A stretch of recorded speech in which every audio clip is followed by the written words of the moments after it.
My story in a nutshell is that I healed from having a child at 19, 14 heartbreaks, 15 abortions, and a divorce. So, this is how it all started. I come from a very conservative home. My dad, my mom, I'm the first child, and then 3 other children after me, 2 boys, 2 girls. And I was this very, I would call it sanguine now. I just wanted to play, I just wanted to talk, I just wanted to dance, I just wanted to do everything. And, but my parents, I think they didn't understand the kind of child I was. They didn't understand how boisterous a child could be. Both of my parents are very conservative, introverted people. So they couldn't understand how a child just wants to sing, wants to go to the next house, and all of that. And this caused me to want to explore. I got beaten a lot. I have a lot of marks on my body from my mom, I was closer to my dad. And by the time I was 14 plus, I had finished secondary school. I was very brilliant. I had become a chorister in a very big church. I was just out there. And I was too young. My dad didn't have a lot of money, so he told me to teach. I needed to teach for 2 years before I could gain admission into secondary school. All those periods, I never saved a dime, but because nobody taught me on how to be a teacher, my first job ever, I was expelled. I think I beat a boy's finger off. I think his finger, he was admitted in the hospital. Because I was just an angry child, a child trying to teach a child. But eventually I was able to get admission. But before that time, I had a lot of issues with my dad. This teenage thing, he just couldn't understand me. I would want to go to church to sing. He just didn't want all of that. Long story short, I did my admission myself, got into the Polytechnic to study secretarial admin. I wanted to do mass comm, but I couldn't get it at the time. And after, I think by the end of the second semester, I had gotten pregnant. I had no idea. I was 5 months and 2 weeks gone, and I didn't know. Because I had a boyfriend that we met in church. We were going to get married. That was our plan. Both of us were in the choir. We knew it was wrong to sing, to kiss and do all of that. But gradually, you just kiss small in the bush, all those kind of things. And eventually he came to visit me in school. Another issue, because my parents couldn't afford to get me an accommodation in school. So he was the one that provided the accommodation. Yeah. So there was no way of telling him not to come. So he came, I think he came overnight once. Those, don't enter. Have you entered? You did not enter, And both of us just thought that we didn't enter because I didn't see blood. So to me, my hymen wasn't broken. So I still thought I was a virgin. I found out on the day of Ikeja bomb blast. And when I found out, I was in Ota. I grew up in Ota, so the hospitals really didn't have much sophistication at the time. They didn't know. It was just a blood test. I thought the results because I was like, it must be a lie. How do you get pregnant? Wouldn't you vomit? Wouldn't you do all of those things? But I never did.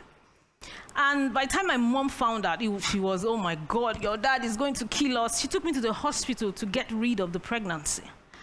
It was when we got there, my father was working in Abuja, my mom was in Abuja, so she was like, he's going to send us all the way, let's go and get it out. And by the time we got to the hospital, the doctor was like, okay, it's fine, but we need to do a scan first. And then the doctor said in Yoruba, Ori omoni mo wo yi. My mom literally fainted, which meant that I can see the head of a child. So I was 5 months and 2 weeks gone, and the doctor said it was too late. So I was about entering my second year in the Polytechnic. My mom was broken.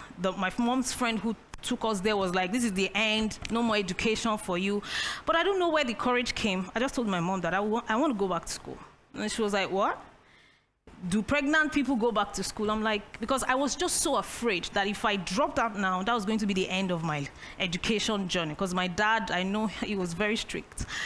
And my mom agreed, and we reached an agreement, me and my friend. My friend came to beg my mom that please don't tell her dad, or else he will not pay for the second year, so let her go, let him pay first. So that was what we did. I went, he paid. He noticed when he came home, he noticed something different about me. I remember him questioning me about how you looking, and I just walked away, but he didn't want to make a fuss. So my dad paid, and I went to school. So my mom told him, all hell let loose. He didn't want to see me. He sent word, he didn't want to see me at all. That was the end, blah, blah, blah. And the funniest thing was that I had broken up with the person who impregnated me. I was even going to say yes to another person that I think I loved, until I found out February 13th, 2012, at the time, that I was going to school. I cannot go and tell the other person that I'm pregnant for somebody else, but I'm in love with you. So I went back to school. It was hell. I was the public relations officer of my department.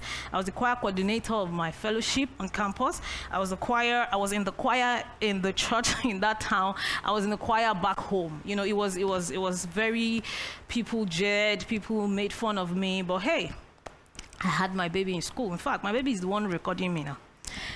Just back there. She's about to be 20, and she's in OAU. Yeah, So she doesn't like to be put in the spotlight. Sorry, baby. So it was difficult. My mom would always come every Sunday and then leave on Mondays. My other siblings were very young. My dad was out of town, so she couldn't stay to really take care of me. I didn't know what to do, I had this best friend. She's still my best friend 21 years after now. She was the one. We didn't know just throw away the napping. The baby will fall down from the bed. We'll be like, is she dead? She's not dead. Thank God. We really didn't know nothing. So, but what that did to me was that because nobody to take care of me, and I also was in school, I developed a breast abscess. So by the time I went back home, one of my breasts are swollen to be like 4 sizes. I couldn't wear a bra. I went to the hospital. It was a mess. So my dad came home at the time. So my dad had agreed. We had begged him that I could come home. So he would look at me and be like, your own is finished. You are finished. Like, who will marry you? Look at you. After one. Even virgins, cha-cha safe, they never get husband. Who will now marry somebody like you? What's going to become of you? Look at your life, and I didn't know at the time. I know now as a parent of a teenager that he was hurt. He was in pain, but he was carrying it out, in a very wrong way, because gradually my self-esteem was dying. I felt lesser than every other girl out there. So I felt like I needed to prove myself more. So what I did in my mind or in my head at the time, I said I was going to prove this man wrong. I would make sure I get married. I'll be somebody great in life, and he would eat his words. That was the greatest mistake of my life, because that was when I launched Operation Get Married to prove Daddy wrong. So meaning that the goal was to get married to prove Daddy wrong. So every guy who came, that was why I had 14 heartbreaks, I had 15 abortions. And I got married. My marriage was dead on arrival. On the day of my introduction, before I married this person, it was in church, we knew each other. I saw all the red flags. That's why I have a book now, How the Matchmaker's Marriage Failed, because I used to be a matchmaker. And I say there that I'm not writing as a victim, because I knew everything I saw. But I'm like, I had this savior mentality, because I had grown up, to take care of myself. My dad didn't give me a dime. They'll send my daughter out of school. I would be the one to pay her school fees. I started working as far back as 19. I had grown up so much to be so independent and become a savior for men. So there was no alpha male or hardworking male or strong male that would even want me. My friends told me later on that I was just literally like a man. So I used to attract the male that needed mommy figure. And I met this man. He had all the issues. I just felt, man, I'm going to make him. My husband cannot be poor, man. I'm this, I'm that. At that time, I already had a, marketing company. I'd worked in a bank. I'd bought a car. I was already doing well at the time. And so when the day of my introduction, my in-laws had gone. In fact, the funniest part was that we had told my in-laws that it was just going to be a parlor party. They shouldn't bring more people. So they only came, from very far in the West, and they brought about 4 people, 5. But because my dad had a rental company, so meaning that we brought out tarpaulin and chairs. So if you saw my part of the people, because people wanted to see this girl who was after one, I wanted to get married. I was 30 years old by the time. At my own side of the chair, we had about 45 people. And these people were 4, so they already knew that there was a problem. So when they left, the night, my dad called me and my mom to the sitting room and said, I forgive you both today. And we're like, for what? He said, I forgive you for getting pregnant and having a child, And so that further validated my decision to prove him wrong. I said it, he was going to eat his words, So, and he did, but I didn't know that that was the beginning of my own problem, because everything in that marriage was wrong. I got married, I had another baby, I had even become a relationship coach at this time. I was sharing my story. It had a happy ending. I spoke in a lot of churches. Pastor relished such stories, So, but I knew that this wasn't what I wanted. This is not the kind of marriage I wanted to be. It was a disaster. I don't even want to go into that. I had a son in the marriage, and I felt I cannot, I don't want my son growing up seeing this. My daughter also was in that marriage. We're all living together. This is not what I want, and I decided to leave the marriage. Everybody told me that was the wrongest thing. Your brand, I had a very big brand. I was a matchmaker. I was doing well. I was making a lot of money. You would be broke. Nobody wanted to associate with you. And I said, it's okay. I'll go and learn hairdressing if it took that, because I really wanted to be happy. At this time, I was just 34 years. And I told myself, is this how I'm going to be for the rest of my life? What if I have 90, 100 years to live? This is not it. Eventually, I left the marriage, and all hell broke loose. For 2 years, my mentors would tell me, don't share your story, don't talk about it. But I knew that I was dying inside. Until I even relocated from Lagos. I went to another place because I wanted to start afresh. But my problem went with me.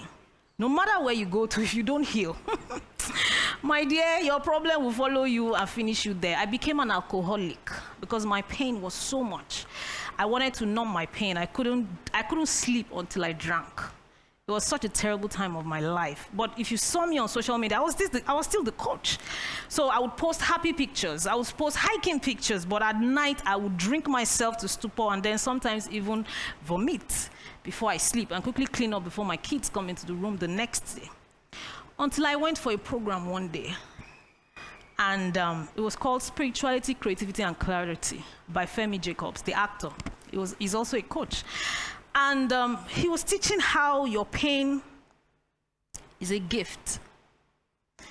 And it was like I was in a trance. And God told me to go back, because I shared my story in 2012 when my daughter was 10. That was how I started my career.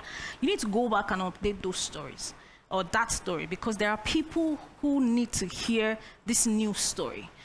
And I did.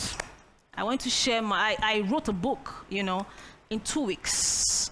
That's the book I called How the Matchmaker's Marriage Failed, and all these stories is in that book. Of course, people called me, what do you mean? How can you do this? I thought I was ready. I did a fantastic photo shoot. I did a countdown. I'm very dramatic. So I did very dramatic countdown to the book. Everybody thought it was some good news, and they were in shock. That how could you be announcing your marriage? But after that announcement, of course, 1 week, my blood pressure rose because everybody was calling me, abusing me, my family members, everything. But after 1 week, people moved on. That's life. There was something else. There was a bigger news that needed more attention. So this is just to tell you, in case you want to make a decision and you are so afraid of it, people will move on. They will abuse you today, but they will move on in a week's time. And that's it. After that, I started what I call the healing boot camp, the healing school, so that people can go through healing. Because I also had to go through therapy again, even as a coach, before I got my certifications and all of that. Because I knew that no matter how much, first of all, when you leave a marriage, it's traumatic. You need to go through therapy. Also, if you come from a dysfunctional family, you have childhood trauma, you will never ever, doing good, turning out well is relative. Do you get what I mean? If you really want to be free, you need to go through therapy. And so today, I have an almost 20-year-old, I have a 7-year-old, we live by ourselves, and we are enjoying our lives. And I have come to tell you today that it is never too late to live happily ever after. Thank you so much, guys.